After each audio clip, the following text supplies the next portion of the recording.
the city of angels, palm trees, and sunshine. But behind the glamour are neighborhoods full of street gangs. Turf is divided up by invisible lines. The color blue or red can mean life or death depending on your location. A street fight among gang members can lead to a neighborhood conflict. The death of a rival will escalate to a gang war. Some of these gang wars have been generational since the 1970s and 80s. The 8-Tray Gangsters and the Rolling 60s have been mortal enemies since the death of Tyrone in 1979. But when the war crosses racial lines, it becomes more bitter. Florencia 13 is a large Hispanic gang and have been at war for the past 20 years with the African American gang, the East Coast Crips. On the east side of Los Angeles, both gangs have suffered from multiple casualties. This takes us to our story between the East Side Longos and the Asian gangs of Long Beach. With the arrival of Southeast Asian refugees from war-torn countries in the early 80s, the longtime residents, Longos of Long Beach, would harass and punk these newcomers. These Asian youth would band together and form a gang, and in 1989 of October, the Tiny Rascal Gang would get their first kill. The victim is 16 years old, Oswaldo Carbajal, a member of the East Side Longos. Over the decades, both sides have taken losses as the war continues. Arthur Touch, a 14 years old, is the latest casualty to a war that expanded nearly 3 decades. On December 16, 2020, at approximately 8:50 p.m., officers were dispatched to the 1400 block of St. Louis Avenue to assist the Long Beach Fire Department with a gunshot wound victim, which resulted in the death of a male. 14 years old, Arthur Touch is a member of the Exotic Family City Crip, or EFCC, with the moniker Yankee. The EFCC is part of the SEA Alliance, which includes the Suicidal Town Crip, the Exotic Family City Crip, and the Asian Boys. There were 4 suspects. 19 years old Jose Martinez was arrested on January 7, 2021 at his residence in the 2000 block of Linden Avenue. 18 years old Jacob Valentin was arrested on January 7, 2021 near his residence in the 400 block of 21st Street.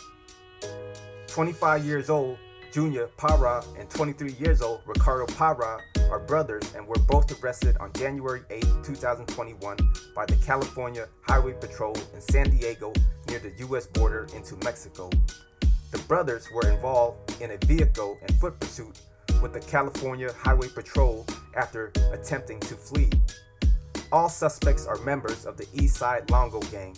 The grim reality is these youngsters are born into a war that they have no knowledge of. But because of the neighborhood they live in or their ethnicity, they inherited this ongoing war between the East Side Longos and the Asian gangs of East Side Long Beach.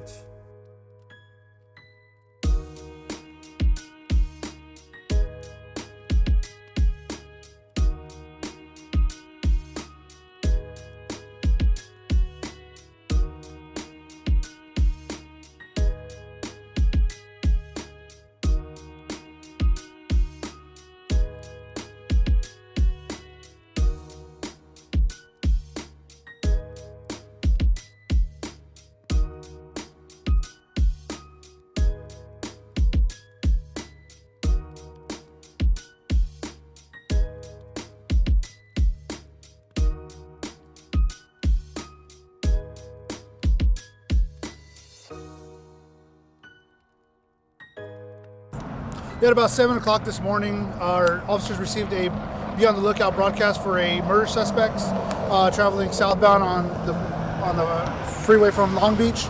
Our units picked up the vehicle at about 8:05 and 8. Units started following the vehicle, attempting to pull it over, at which point the driver fled from our officers. After a brief pursuit, the vehicle came to a stop here on Camino del Plaza off the 805. The driver and passenger took foot bail, ran across the pedestrian bridge, and were caught a short time later by our officers and CBP officers. And then can you tell us who these people are? You said 2 suspects? There's 2 people in custody right now. We have 2 suspects in custody. I don't have the identification for them right now. As soon as I get all that information, I'll put it on a press release. And these are homicide suspects out of Orange County? Out of Long Beach. Okay, this at least one of the people, not the Pacoima incident where they're looking for a man who killed his girlfriend. As of right now, I don't have all the details of the investigation. This is currently what I have right now. It's just preliminary information. As soon as I find all that out, I'll update you guys as soon as possible. So we understand that one actually made it down to the border and was captured, and you guys caught the second one in the pedestrian bridge. That's still under investigation. We're still need to speak to all the officers involved to make sure I got everything. And the actual incident, the homicide, did take place earlier this morning before you guys received the call that they were, on the run, or did it happen several days ago? Well, we received the call from the PD, so depending on their investigation, I can't speak for them.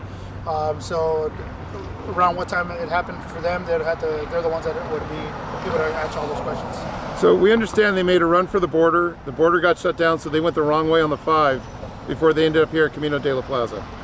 As of right now, I don't have all the details on that. As soon as I find out more about it, I'll update you guys. And both men, are they considered suspects with the homicide, or just one of them? As of right now, I believe it's only one. It could be both. I just got to get that information out. Okay, and this is coming out of Long Beach? Yes. Okay. Anything like to add, sir? No, that's it. How many agencies were involved? As of right now, just CHP as of right now.